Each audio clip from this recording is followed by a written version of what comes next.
So here we are at the point where I thought we'd be starting to talk about the ingredients for an advocacy project that would lead to making a proposal. But this past little while, about a week and a half, there's been an awful lot that's been going on with this exact thing about replacing a baseball diamond or building on top of a baseball diamond with putting in a pump track. And a lot has been going on. So what I thought I would do is give you an advocacy update today. And I hope that you will stick around until the end of the video in order to hear how things are shaking out and how we're going to proceed from there, right? So hang on in, away we're going to go.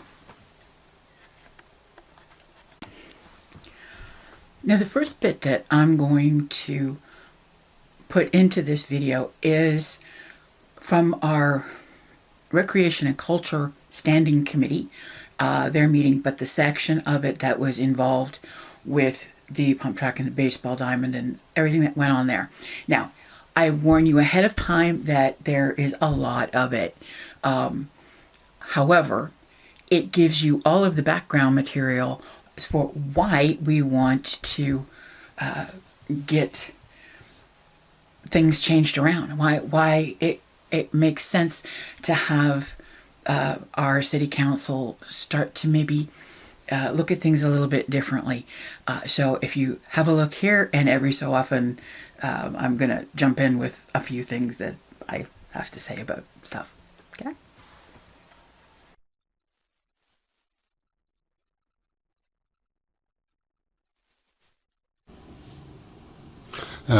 Good afternoon and welcome to the Recreation and Culture Standing Committee for Monday, February the 5th, 2024. I'll call this meeting to order. I'll do a roll call. All committee members are present. Are there any declarations of conflict of interest?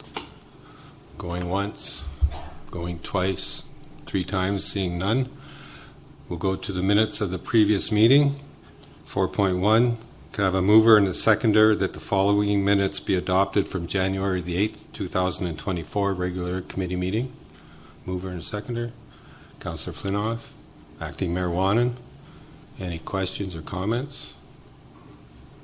Seeing none. All those in favor? It's carried. Thank you. Number 5, public input session. Ms. Stephanie McLeod would like to speak to item 7.1. Welcome, Ms. McLeod.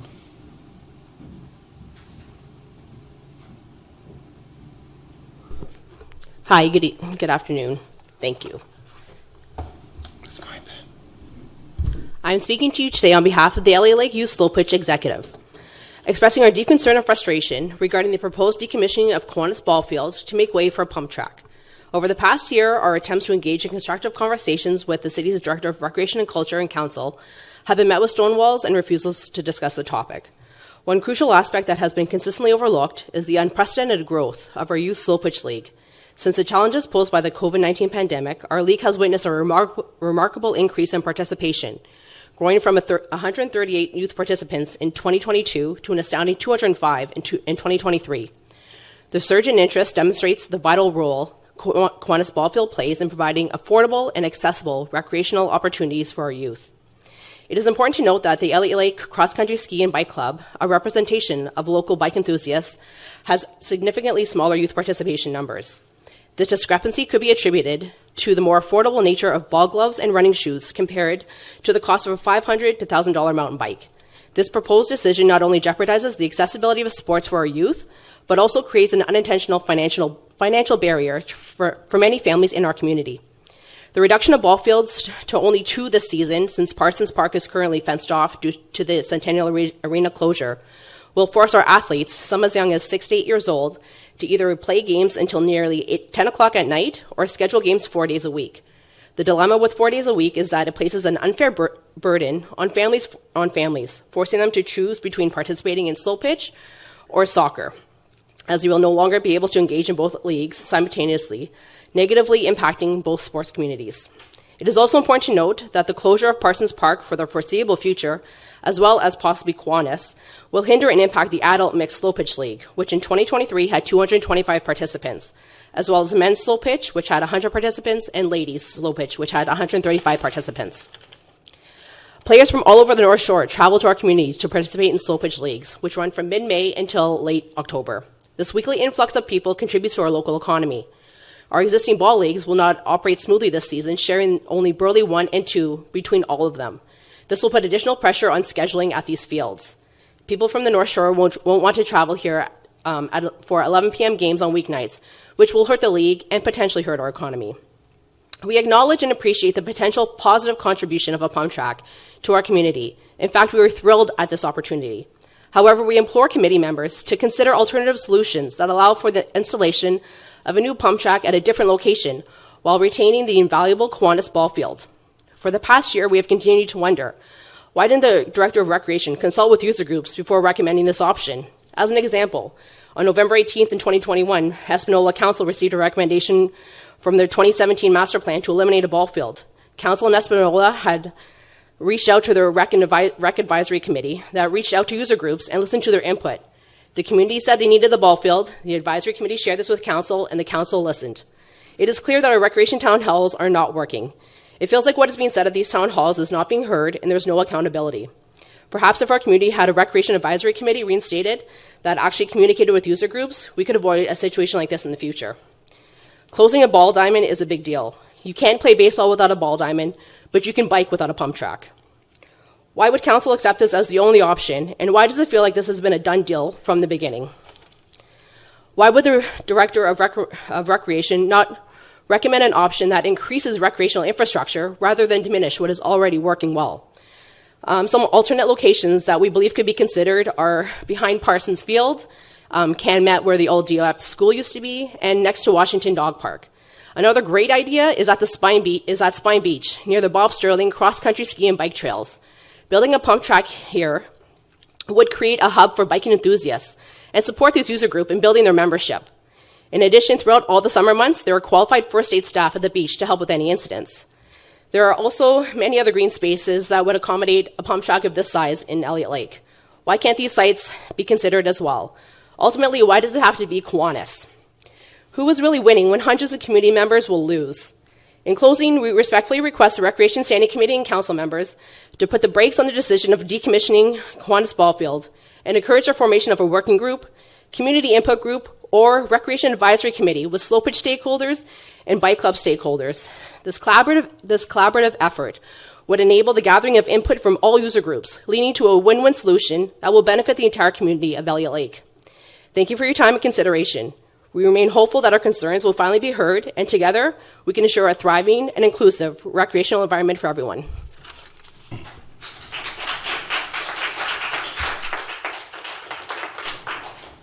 Thank you, Ms. McLeod. We also have two written public input statements, one from Ms. Teresa Ann Zakel, and I apologize if I said the name wrong. Dear Acting Mayor Wanan and Councillors Bull, Flintoff, Mann, Morissette, and Seidel, I respectfully request that my email is read into the minutes in my absence and on my behalf. While an additional physical recreational option is great, the potential risk of losing an active, established youth ball program is not. It is nonsensical. Why this particular location is being considered is unknown to the public, and it seems unnecessary when there are other locations that would suit. Thank you for your time and consideration in this matter. The next one is from Ms. Leona Mattis. The information presented by Canadian Ramp Company is both exciting and interesting. Through watching the videos from the links provided in the attachment and other Pumptrack videos on YouTube, there is some truly amazing action and fun available to the end users. There are moves that can be made on bicycles, skateboards, and roller skates that are incredible and I'm sure challenging to learn. What I did not find were many examples of persons with disabilities enjoying a Pumptrack experience. I did find 3 examples, none of which were from the links provided though. One was an electric mobility scooter doing a trial run on a track that was still under construction. Another was an electric mobility scooter on what appeared to be a trail-like track. And the third was a wheelchair user doing all sorts of flips and tricks and climbing stairs with his wheelchair to gain initial height. The presentation materials mention wheelchairs and striders, and I'm also wondering if pump tracks are designed for use by people participating in frame running and have access points for caregivers, emergency services. So I am looking forward to seeing and hearing more as this project progresses to public consultation. There are also 2016 cycling statistics provided in this presentation, and they appear to represent all cycling, not just specifically pump tracks, in all of Ontario. This can also be a more targeted discussion during public consultation to provide a more detailed, well-rounded viewpoint. Thank you. One of the things that happens to you when you go to speak at either in front of council or at a committee meeting is you get worked up. Fear does a lot, and it isn't fear that you're wrong. That isn't it. It's fear that they're going to tell you you've done something wrong, you've said something wrong, you know whatever that happens to be. And there's also anger, and anger at a few things, like the fact that you even have to do it because they should be able to see the point that you're making. And so those things, and you've got to try and rein yourself back in from there. I sent in a letter. I did not appear at that meeting. I was unable to be there. There was there's too much pain when I go to walk any distance, and I would have to take a cab, get out and walk in, sit in my walker until the time when I could speak, and then have to stand while I spoke. And I could not have done it, so I wrote a letter, and I hope that it did have some impact. We'll see as time goes by. Okay. Moving on to number 6, we have a public presentation, 6.1, Canadian Ramp Company Asphalt Pump Track All-Wheel Park Presentation by Mr. Graham Cook, VP Sales and Operations.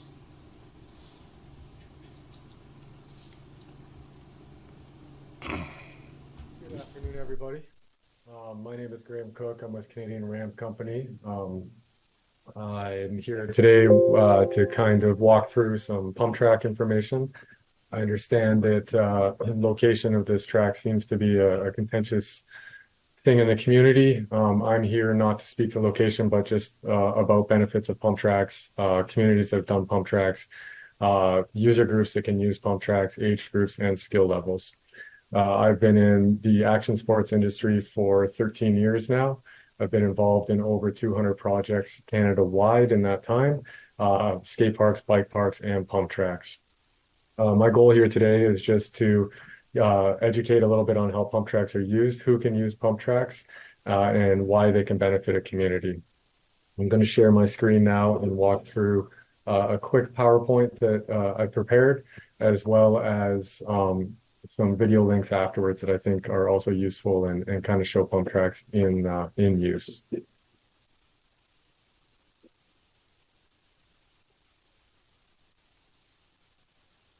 Should have clarified. Everybody can hear me?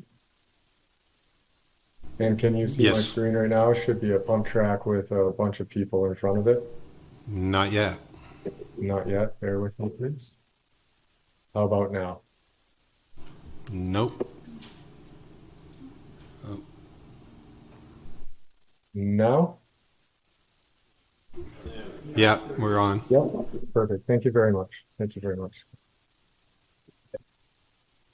So pump tracks have been a fairly popular amenity that has been growing across Canada and really North America in general.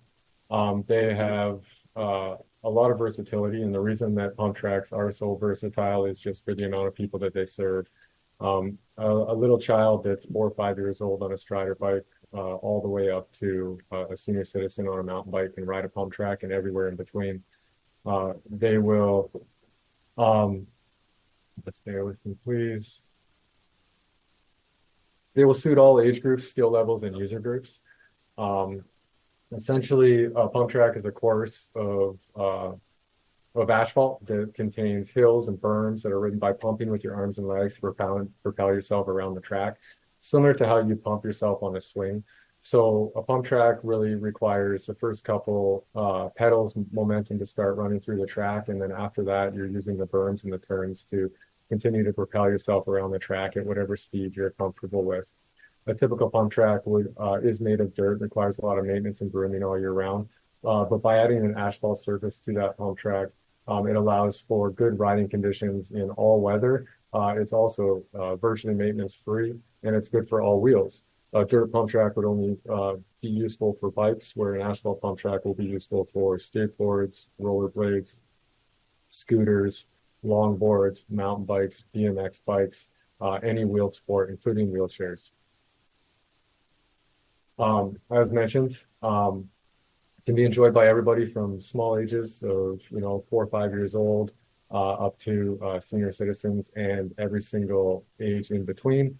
It doesn't require a bike. You can easily ride on a scooter, skateboard, really any wheeled vehicle that you wish. So the barriers to entry of using a pump track are extremely minimal. Again, and versatile. It serves your whole entire community. It promotes a healthy and active outdoor lifestyle.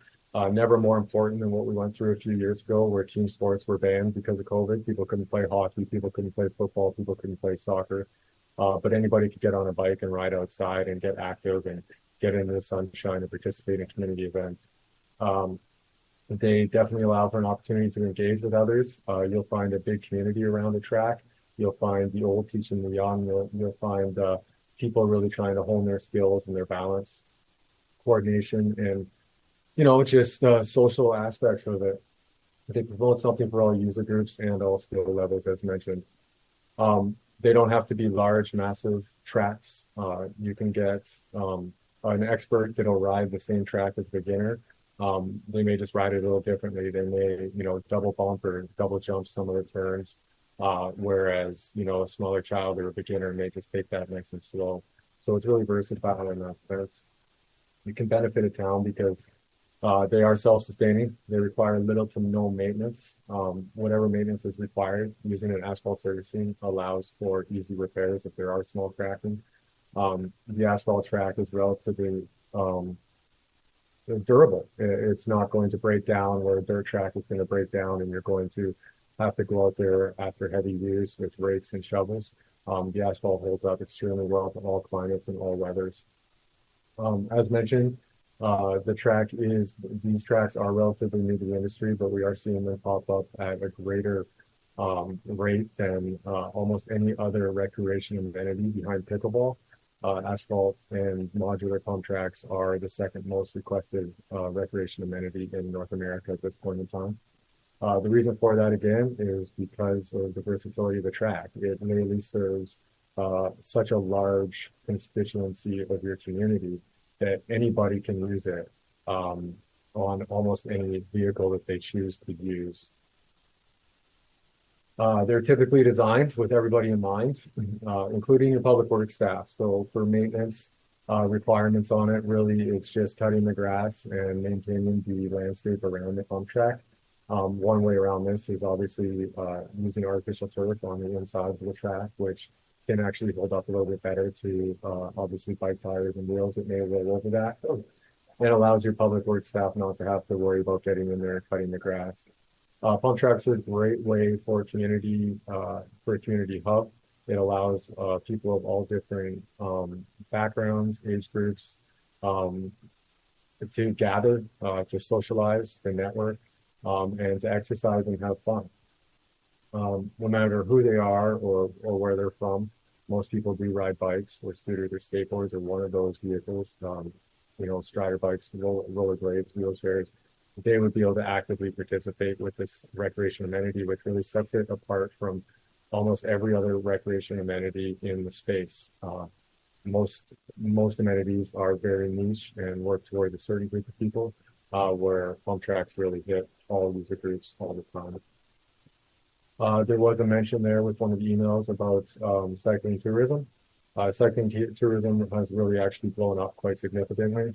Unfortunately, yes, the stats that I mentioned here are from 2016. It should be updated. It is from Ontario, and yes, it does include not only BMXing, mountain biking, but also road biking. I kept listening to this presentation and waiting and waiting and waiting for some sort of data, some statistics, some reasons behind what was repeated over and over and over again.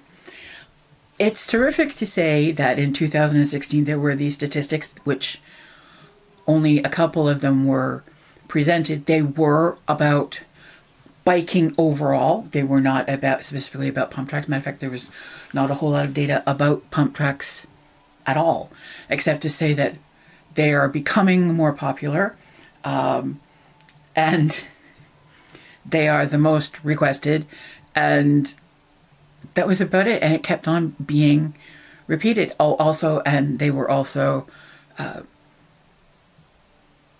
able to take any wheeled vehicle, be inclusive, and promote socialization and all, physical activity and all the rest of those things.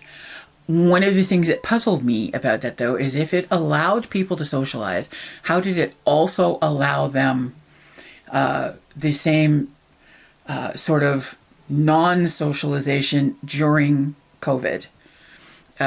Because when everything was shut down,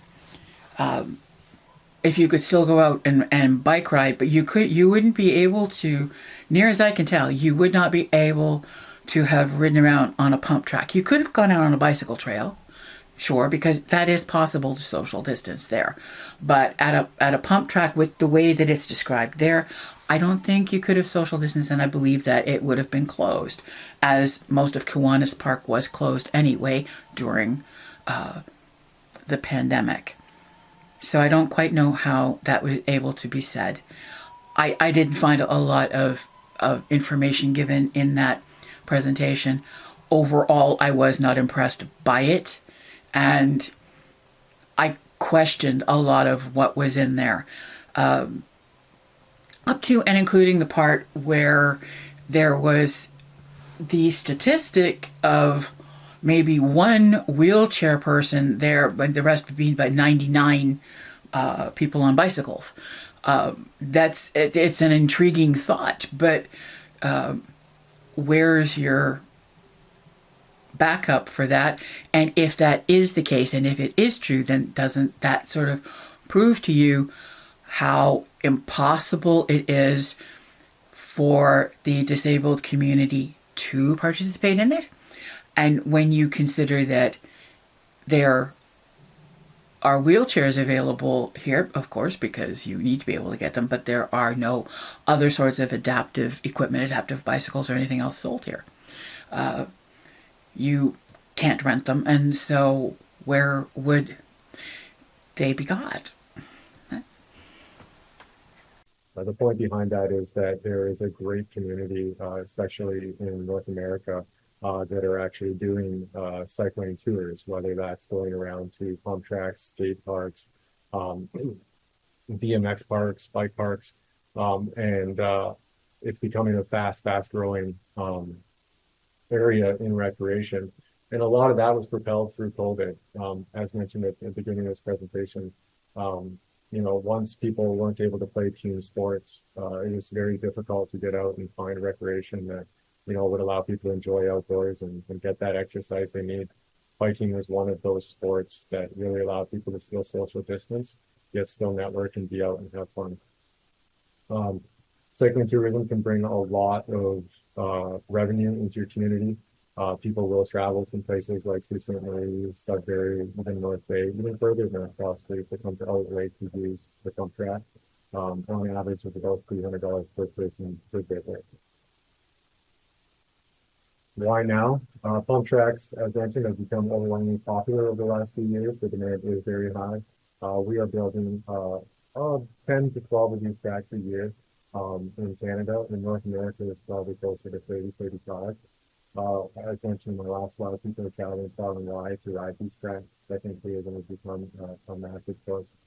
and they're actually biking networks, wanting pump tracks to ride and enjoy all over the country. That's why they're becoming so popular. It was an amenity that 10 years ago didn't really exist. Once it was brought to the forefront, it's really taken off and it's been extremely successful. Excuse me, Mr. Cook. So, We yeah. can't hear you very well, or at least I can't. It seems a little muffled. I'm sorry, is this better? Is this any better? No, No. not for me anyway. Why my mic has stopped. Bear with me, please.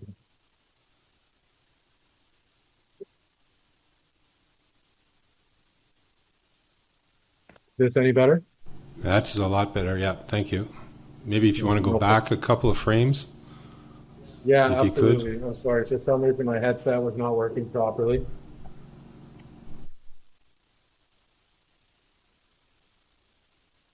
Where did I lose you, sir? Benefits to the town. Benefits to the town. Okay.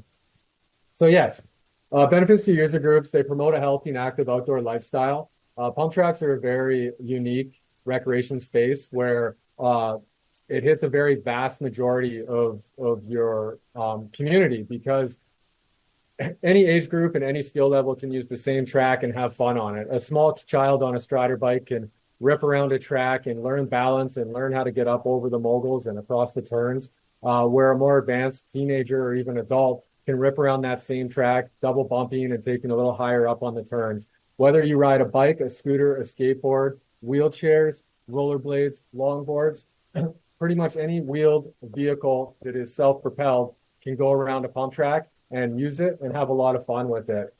It allows the opportunity to engage with others who would also typically not engage in team sports settings.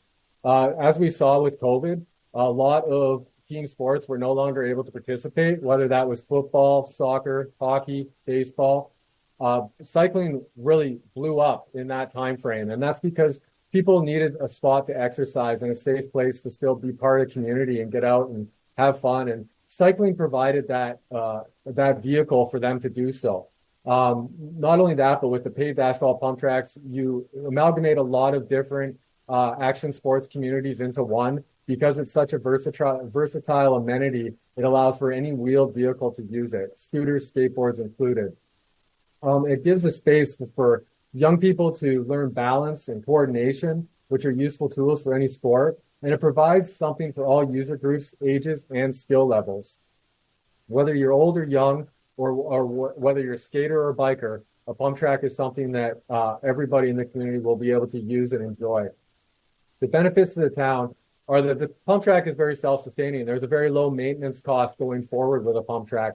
The maintenance cost is essentially cutting the grass around the track and then just keeping an eye open for any cracking that may occur in the asphalt. But because it's made of asphalt opposed to concrete, it's very easy to repair later. Traditional tracks were made out of dirt, require a lot of maintenance on the back end. Anytime it rains or gets a lot of use, you're forced to be out there with rakes and shovels and tractors to fix it. Asphalt tracks are relatively new to the industry, but we're seeing these tracks become an attractive tourist stops all over the place. You're getting a strong group of users, whether that's bikes or skaters, that are traveling from town to town and are using these tracks, especially in Western Canada, where their tracks are much more common throughout BC and Alberta. There's a lot of groups, if you go online, that are actually traveling from far places like, Fort McMurray or even down from Prince George, BC into the interior to use these tracks, which is kind of cool to see. And it's showing that these amenities are actually extremely beneficial to communities. They're designed with everybody in mind. As mentioned, it's low maintenance. Artificial turf is a good option in the center, which would actually make it zero maintenance. Irrigation and drainage can also be something that should be taken into consideration with these tracks. They develop friendships and relationships with community members who participate in all kinds of sports across the spectrum. That's what makes an asphalt pump track so versatile and valuable, is the fact that it's one of the only amenities in recreation that actually can hit 90 to 95% of your participants in your community. It requires very little equipment, whether it's a bike, a scooter, or a skateboard, and just an afternoon to use. It doesn't have to be open or closed or staffed by municipalities, and that can be a big benefit. as mentioned earlier, with some of your constituents, cycling tourism is a very how can I say, a hot thing in the industry at this point in time in recreation. And a lot of that dialed from COVID and how people couldn't play team sports. So people did ride bikes, and bikes were something that people could participate in, still social distance, be safe, but be able to get outside, enjoy the sun, and get some exercise. By doing that, places like pump tracks and bike parks and skate parks became a hub of the community, and it became a place where people were able to gather safely, still participate, network, and get that social interaction with their peers. 1.6 million cyclists are basically traveling around the country at any given point, going to different communities and different towns. Now, yes, these statistics do include mountain bikes, BMX bikes, road bikes as well. But it isn't something to ignore in the sense of how much cycling has been growing throughout the continent, and especially in Canada recently. And on average, you can expect a tourist who's coming into your community, whether that would be from Sudbury, North Bay, Sault Ste. Marie, even some of the smaller towns. On average, they're going to spend around $300 per visit on food, gasoline, shopping, possibly hotels. So that is definitely something to take into consideration. Why a pump track? Well, as mentioned in this presentation, pump tracks are one of the few recreation amenities that are able to hit a lot of your community, and it's a place where it's a small barrier to start. Most people have learned how to ride a bike in their life. Most kids nowadays are riding scooters, and then there's still some of us old school guys who ride skateboards. The beauty about a pump track is not only will allow for those types of action sports, but it still allows for little kids on strider bikes and even people in wheelchairs that just want to kind of get out and roll around and enjoy and have some fun, be outside and interact with their community. People are traveling far and wide for these tracks, and there are active biking networks that want pump tracks to ride all over the country. Therefore, they are becoming so popular. They're the second most requested recreational amenity in North America, behind pickleball. They're a perfect complement to any skate park, and they do suit all skill levels and all user groups. I do have some videos that I can share. There's one particular video I think that is of interest for everybody, and that's actually a project we did in Port Angeles, Washington. My sister company, American Ram Company, put that together last year, and there's an adaptive track in that pump track and shows heavy wheelchair use. Obviously, with any action sport, whether it's biking, skateboarding, scootering, or aggressive wheelchairing, there is a certain amount of skill level and risk involved. And it does take time to hone those skills, build those skills, and be able to use the track to its full capacity. Whether that is a 4-year-old little girl on a strider bike, or a teenager that's just starting a new sport, maybe transferring from scootering to biking or scootering to skateboarding. I would like to start with the Port Angeles video. I'm not sure if you're going to be able to hear the video because I haven't actually presented this over a Zoom call before, but please bear with me and let me know if you can.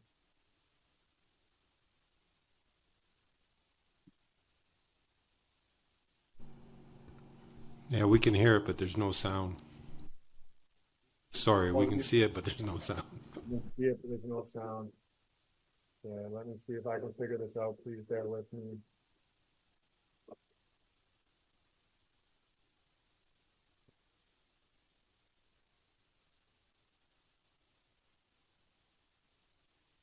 I have had this issue in the past. It doesn't like to transfer over Teams to Zoom very well. What I can also do, I don't know if you're available to do that or not, is I can send you the link to this and maybe you guys could pull it up in-house. But let me try one more time.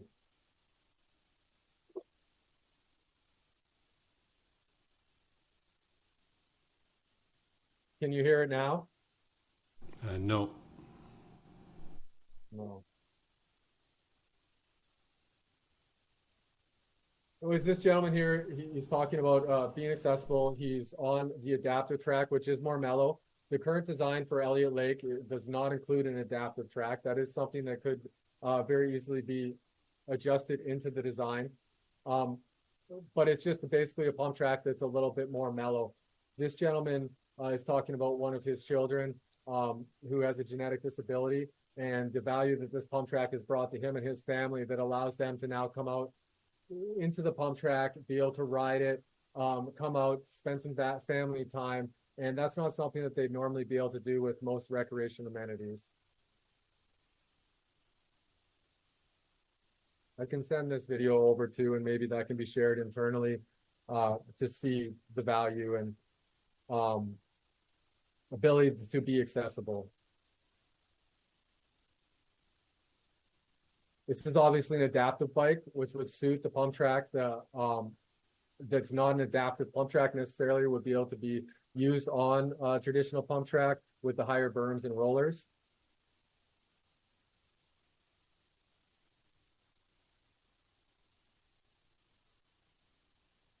With any kind of action sport, there is a certain amount of skill that's required, and you develop that skill as you practice. And giving somebody a spot to be able to practice honing those skills is just as important as a start as a child on a driveway learning how to bike on his pedal bike.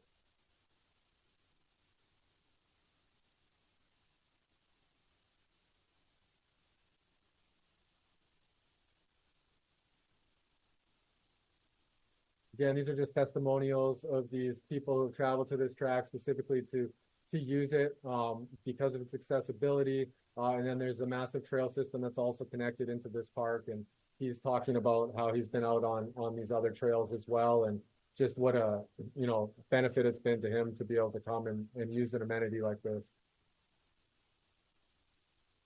Here you'll see the two tracks together. So you have the adaptive track, and then as well as the main track there.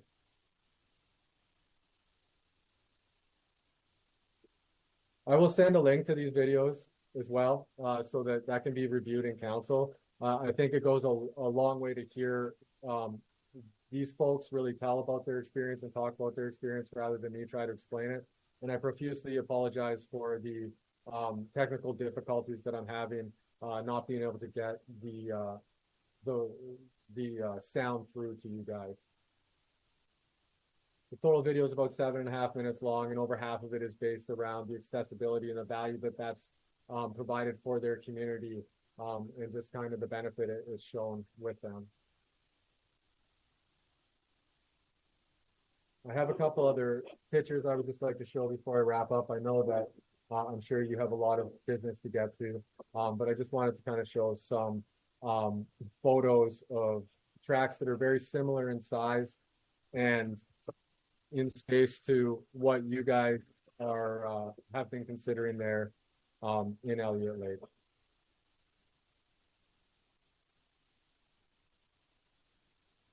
This particular track is from High River, Alberta. It's a track that we did last year.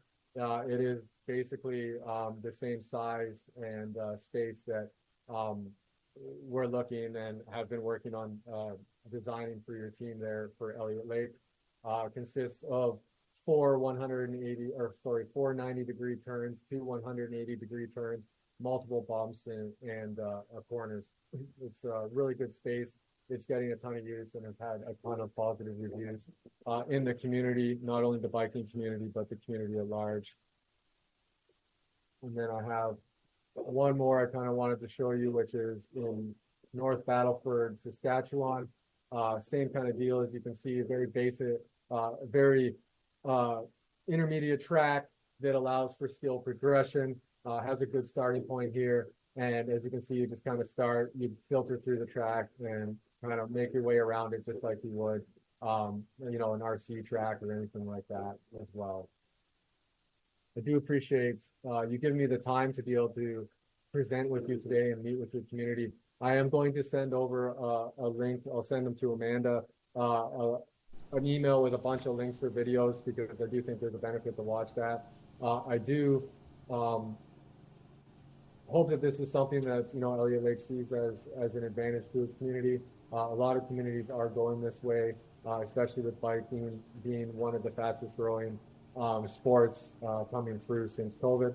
And yeah, I appreciate the time. And at this point, I'm open to any questions that anybody may have in regards to Pumptrack, how they're used, or advantages and disadvantages to them. Okay, thank you, Mr. Cook. Very interesting presentation. For the, you said this isn't not an adaptive track. It's just for, I don't know. So it's not an adaptive track, Pumptrack? That's correct. An adaptive track, the difference between a regular track and adaptive track is essentially adaptive track is a little more mellow. So instead of having in the areas of the turns and the berms, which are the bumps here, you know, this is a little bit more mellowed out and backed out. It doesn't go up to 4 feet. It goes about closer to 2 feet, 2.5 feet. The bumps in the middle are a little bit less aggressive. So right now they're at about 1.5 feet. They would probably be closer to 8 inches. It's just a much more mellow adaptive track. Traditionally, you'll see the adaptive tracks that are worked into traditional tracks. And the basic reasoning behind that is it's about a 100-to-1 use advantage. So, you know, there will be one wheelchair that will come out to use that track, and it's extremely important to provide recreation for those user groups, opposed to the 99 bikes that'll come out. So usually an adaptive track would be integrated into a normal track, kind of skirt around the outside or given areas similar to what we would do with a kids track, where somebody could go and hone their skills and work up to riding the main track. With that being said, very skilled wheelchair artists are very capable of using a normal track. It's just not something that somebody would learn on. Okay. If that makes sense. Yeah, it does. Thank you. Does ours have the, do we have to put the grass in, or does it come with the artificial grass, turf? Right now, the design that we've been working on with your community has a hydro seed in the inside. It is not artificial turf. With that being said, artificial turf is a very strong option. The beauty about it is it's something that can be easily added later if need be. It is an expensive option. Artificial turf can be upwards of $20 a square foot, depending on the type of either rubberized surfacing or astroturf that is used. But that is definitely something to consider, and definitely something that we can look into for you if this is a project that's moving forward. Okay, thank you. Does the committee have any questions? Councillor Flinoff? Thank you, Mr. Chair. Through you to Mr. Cook. My question's for the accessibility. So I see these expensive bikes out there, but you're telling me a person with an old pair of roller blades or an old skateboard or anything like that could go on this track and enjoy it? Absolutely. Whether you ride a scooter, a Razor foldable scooter, an old 1980s whale skateboard, a normal skateboard today, Strider bikes. I have just a little bit of personal information. I have a 5-year-old son who just transitioned from a Strider bike to a normal bike last summer. There is a track about a half an hour from here, and we would visit there every few weekends, to be honest with you. My 8-year-old daughter, same deal, started on a Strider bike, has ridden Pumptracks, and progressed now where she's on her small mountain bike, able to go around these tracks. Longboards, I don't know how large of a community you have for longboards in Elliott Lake, but these are kind of a godsend for longboards, because a longboard can very easily pump around a track like this and create speed and enjoy it immensely without the risk of surfing down a long hill with cars coming up and down and whatnot. So the answer to your question is yes, sir. No matter what kind of bike you ride, a mountain bike, a BMX bike, a road bike, a Strider bike, skateboard, longboard, rollerblades, wheelchairs, scooters can all be used by this track. I'll even go so far as to say that I have seen in the past, early in the mornings, guys get out there with RC cars and actually use it to race the RC cars around. So it is an extremely versatile amenity for your community. Okay, thank you. You're very welcome. Acting Mayor Wanan? Thank you. Through you, Mr. Chair. Thank you, Mr. Cook, for your presentation. Pleasure. I think I have a few questions here. Where is the closest pump track be to Elliott Lake currently? Closest pump track to be to Elliott Lake currently, there is none in Northern Ontario. There is one going in North Bay this year, but it has not been constructed yet. Now, within the presentation, one of the questions that was asked was, where is the closest pump track to Elliott Lake? And apparently, so the answer was given. There was nothing near us at all. The nearest one would be one that was going to go in North Bay. Right? So that is what was said there. That is not true. The nearest one to us, matter of fact, there's two, and they're both in the same place, and that's Sault Ste. Marie. Sault Ste. Marie is about 2 to 2.5 hour drive, depending on how you drive, from here, and they have two. One is asphalt, and it is separated into 3 categories, and one is done on dirt, and it is connected to an extensive bicycle trail network. So that's not true, and I don't know whether the presenter didn't know that these existed. One was built, the asphalt one was built in 2016, and the dirt one was done in 2022. So either they did not know, or they chose not to talk about them. I don't know which one it was, but they just weren't there. Uxbridge, Ontario, Windsor, Ontario, Strathroy, Ontario. There is about 35 tracks in Quebec, some smaller than others. In BC, we have done over 15 projects in the last 3 years. Alberta has 6 of these tracks, not including Yellowhead County, which built 6 on their own. We just put the first one in Winnipeg this past summer as well, and we've done 8 in Saskatchewan. There are none in Central or Northern Ontario to this point yet. North Bay will happen this year. So they haven't been tested in our north conditions, ice warm. Well, we have one in Yellowknife as well as one in Whitehorse. Okay. We've built one in St. John's, Newfoundland as well, and Northern Alberta. They've held up to the climate perfectly. Okay. Companies that are putting these in, is it communities or is it private? Or is it a combination? It's community. A lot of projects start grassroots with a biking community or a biking association. It's then brought up through council and through the municipalities, and then the projects get funding, whether that's from the grassroots organization with a match from the municipality or granting, and then they are built and turned over to the municipality, similar to a playground, a skate park, a ball diamond, or a soccer pitch. Okay, thank you. What would be the time to complete the project? The track that we currently have in the works for Elliott Lake is about a 6-week project, and obviously we could complete that. I think we've been talking about doing kind of a fall situation if this is perceived, and that is in respect to, obviously, you have a very strong fall community there. I'm not going to get into the nitty-gritty of location. That is something that can be figured out in-house. But yes, we wouldn't want to build in the winter, obviously, because of frost and whatnot, but can pretty much be constructed anytime after the spring right through until winter hits full gear. To give you an idea, our last track last year we completed at the end of October in Cape Breton, Nova Scotia. Okay, thank you. So you're not really part of the construction part. I'm just sort of wondering if, for us, the best sort of starting template probably is flat, normal ground. Yeah, it can be. I'm very involved in the construction. I'm not actually building the track, but I've been a project manager on many of these projects over the course of the last 7 years. Flat surface is perfect. One thing to take into consideration with the tracks is they will require drainage. So as you can still see my screen, like any of these island areas, the water is going to come down in here. French drains are a preferred method because they're very inexpensive, and if the soil allows, that's a perfect mode instead of piping out or daylighting out into an existing creek or ditch or even sewer system.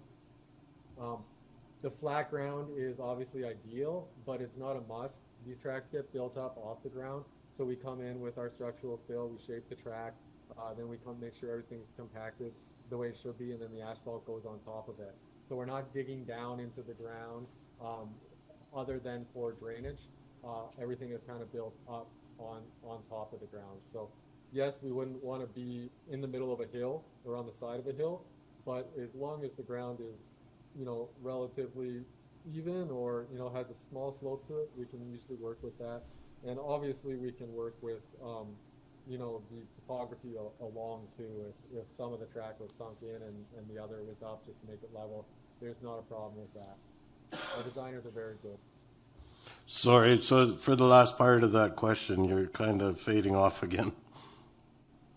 Obviously a level space is preferred, but if there was an area where, you know, maybe it went up to the side of a hill or something like that, our designers can customize that to make it work. And so for the maintenance, it's not a specialized thing. We don't need a company to come in and maintain this. It can be done by workers at the city. Yeah, the only maintenance on the track is going to be the turf in the middle of the track. In these island areas, that's going to have to be cut. But places like Winnipeg, for example, they just use natural prairie grass, so that they didn't have to use that maintenance. Other communities have done things like AstroTurf or rubberized material. Some will use mulch or crush. It's personal preference from the city standpoint, but the only maintenance required on that track is cutting the grass. That is it. Okay, thank you very much. The track is 20 years, 20 plus years. Thanks. Are there any other questions? Councillor Morissette? Through you, Mr. Chair. I got a couple of questions. I didn't hear how long, it was muffled. How long does it take to start the project to end it for construction? From a construction standpoint, the project your size will be 4 to 6 weeks from breaking ground to cutting ribbon. And is it regular asphalt that you're using for this? No, sir. We have a special patented patented recipe for asphalt, which is a little bit more flexible. Really works well in our frost and thaw cycles here in Canada, and is also really good for shaping. It has a higher bitumen content in it, which allows it to be a little bit softer and allows us to shape it a lot better, yet still holds that durability of a driveway or a path. And if we build this at this location that we're looking at, and we want to extend or make it bigger, is that doable and easy absolutely. to make it bigger after? Sorry, I didn't mean to cut you off, sir. My question is, can we make it bigger if we see there's a big demand on this? Yes, sir. Very easily. You'd be able to add to it, tie into it, add a kids track if you wish, a second track, a bowl, an adaptive track. There are lots of projects that are phased projects that start with one track to start and have plans to build 2 or 3 tracks or intertwine and add on to that track over the course of the next decade. So the answer, yes. Yes, you can. And my next question would be, if there's multiple age groups on the track happening at the same time, is that a little bit more dangerous for the amount of people that are going to be on there? Or it's not dangerous, but you bring up a very valid point. One of the biggest complaints we actually had from pump tracks in the past, in our early years, was that a pump track works similar to a water slide. So I can rip around a track at a certain speed. You'd be able to rip around down it at another speed. My 5-year-old son is obviously going to be a little bit slower. So what you will have, and you can actually see in this picture that's on the screen right now, you kind of have a starting platform, and that's a very big congregating area. So a lot of the kids are up there. Well, if this little guy here jumps on the track and he starts to go, we got to kind of wait for him to get to a certain point before the next kid goes, or you're going to end up with a bit of a collision. That's not an issue if a lot of the riders are kind of your intermediate and advanced riders, but with the smaller children and beginners, they are going to be a little slower. And the number one complaint we would get from these tracks in the early years was that there was, the lag time when the beginner groups start on the track. And so how we've kind of worked that out in some of these other areas is doing a smaller kids track or an adaptive track or something just kind of off to the side that'll allow the beginner user groups to hone their skills and get used to riding that track before they enter into the large track. Now, that isn't necessarily a requirement, and obviously we try to work to every budget that we possibly can, but it is something to consider, and your question is correct. But with every recreation amenity, you're going to have different skill levels at different times, and that also builds a sense of community, where you're going to get those more advanced riders, those more advanced skaters and scooters, kind of helping those younger beginner kids, showing them how to use the track and allowing them to develop their skills so that they can flow with the rest of them. And do we have to have or do anything special to the track when it comes to winterize it or anything like that? Absolutely not. In fact, if you have a heavy snowboard community in your community or a fat bike community in your community, they would be able to use this track 12 months of the year.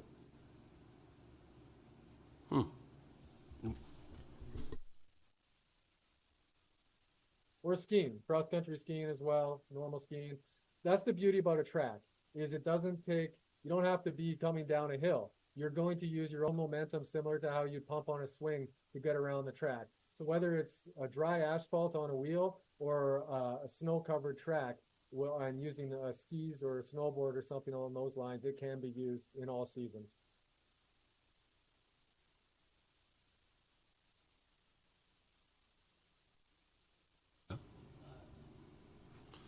Okay, thank you, Mr. Cook. My pleasure. Okay, moving on to number 7, introduction and consideration of corporate reports. 7. And now I'd like to read you the memo that the city put out to everybody, and after everything was passed at the city council meeting and was all was said and done, they've signed everything. So this is what was said. The all-wheels park coming to the community of Elliott Lake, fall 2024. This all-wheels asphalt pump track will provide fun for toddlers to older adults. Whether you ride a bike, scooter, rollerblade, or in a wheelchair, this track is for beginners to more experienced riders depending on comfort level. Okay, this again is not true because right in the presentation, again with the beginning of it, and when the questions were asked, it was confirmed that that track is not accessible for people in wheelchairs who are just learning. It is not a learning track. It could be added, it could be done at a future point in time, but as it currently stands, no, it could not be. However, they did say that there are some advanced users in wheelchairs that can go around those corners like nobody's business. So if there are any of you living here in Elliott Lake, you will be able to take advantage of that. All right, carrying on from there, it says, this YouTube video shows a pump track in Port Angeles, Washington, being enjoyed by those of all ages and abilities. I will include the link in the description. Here it's one that they presented in the presentation. The project will be brought through to the city's Accessibility Advisory Committee for comment and input on accessible features such as lighting, seating, shelter, entrance, exit onto the track, and parking. I don't necessarily think that a council should be telling a committee, an advisory committee, who are 75 or are supposed to be 75% of the members to have one or more disabilities. I don't think they should be telling them what to comment on or what they will be asked to comment on. I believe they should be able to comment on anything about the project that they find would be a difficulty for anyone with a disability. But, okay. Thank you to BHP for donating $250,000 from their community support funds for this project. While this track will be built where a baseball field is currently located, the city has 3 more ball fields that will be updated and maintained for user groups to continue playing the sport they love. There is Parsons Park, 1 field, and Burley Park, 2 fields. The plan to retire the Kiwanis baseball field has been in the works and passed by resolution of council in 2013, with the grand plan being to add a splash pad, a permanent outdoor rink, and the bike track and skate park. The question begs to be asked, why didn't they say so? Why did we go through this exercise? Why wasn't it mentioned at that meeting? It wasn't. Why wasn't it mentioned at the council meeting? It wasn't. They had a private meeting with several of the baseball executive. It wasn't mentioned there either, as far as I know. Why not? They could have avoided all of this. I can find no record of it. I can go back as far as 2016. I can't find anything 2013, and the records for archived council meetings and stuff. I can't find anything past 2015. So I can't see anything from 2013 and watch it to find out.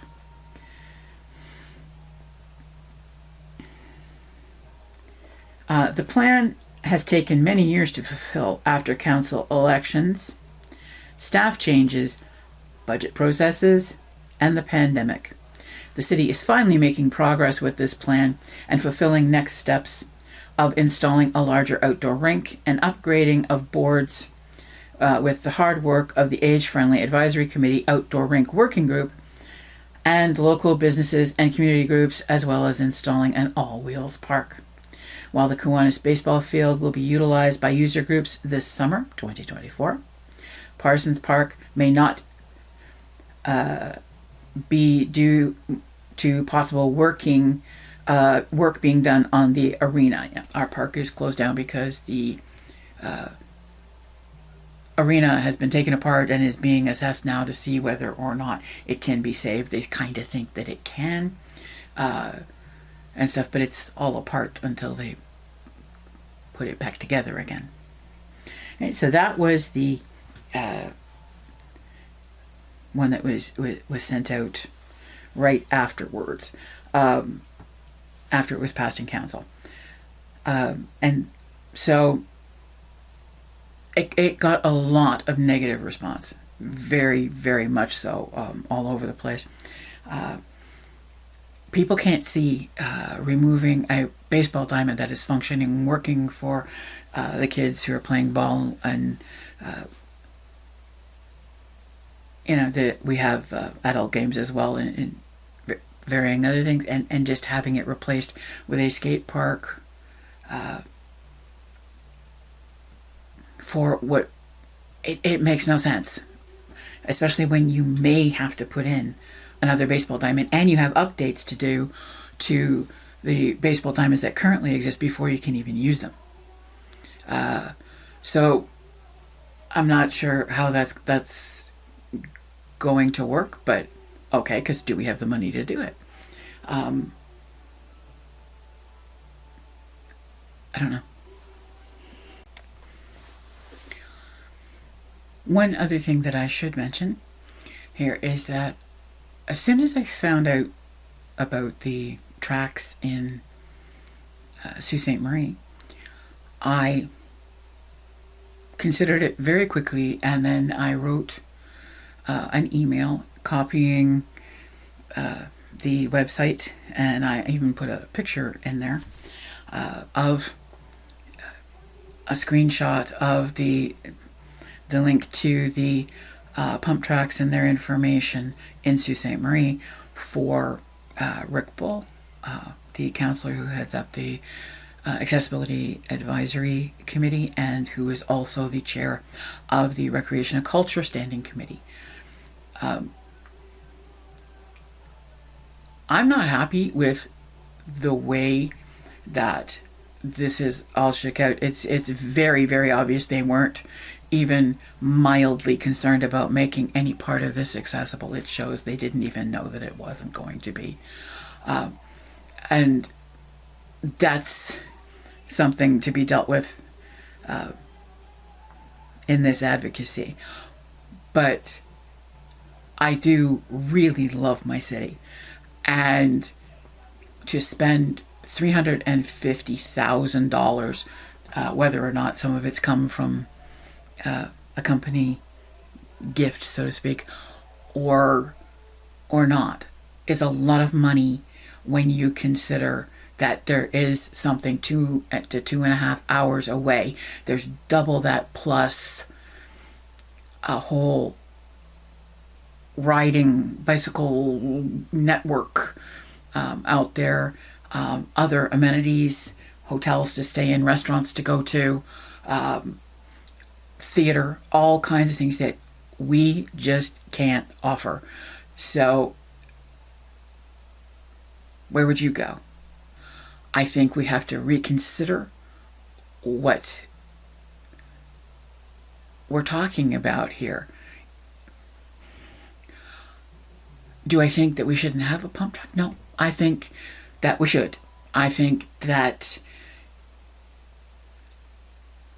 it fits in with what we could have going on here. But I also think that it needs to take everybody into account. And I think it can. And I think that's what would make it different. If it were possible to have a tourist attraction that was accessible to everybody, wouldn't that be something? That would be a first in Ontario. I think it'd be great.